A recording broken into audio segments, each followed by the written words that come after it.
class 10 science এমসিকিউৰ আমি next MCQ আলোচনা কৰিম নিউ পাৰ্ট 1 আৰু নিউ পাৰ্ট 2 এই দুটা ভিডিওৰ বিকল্প হিচাপে মানে কোৱেশ্চনটো আমি ঘূৰাই পকা আকৌ কৰিছো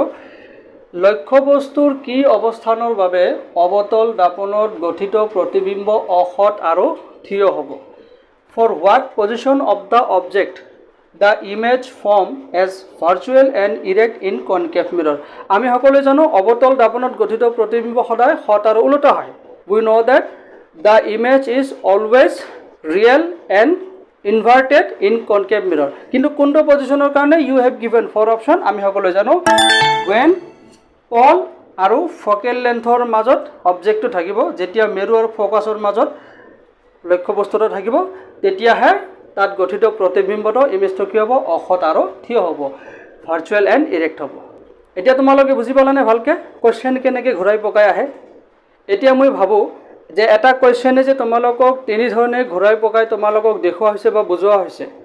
ইয়াৰ পৰা তোমালোকে আইডিয়া ল'ব পৰা যে পৰীক্ষাত একেটা কোৱেশ্চন যদি ঘূৰাই পকাই আহে তোমালোকে ভয় খোৱাৰ দৰকাৰ নাই তোমালোকে ইজিলি ইয়াক ফাইণ্ড আউট কৰিব পাৰিবা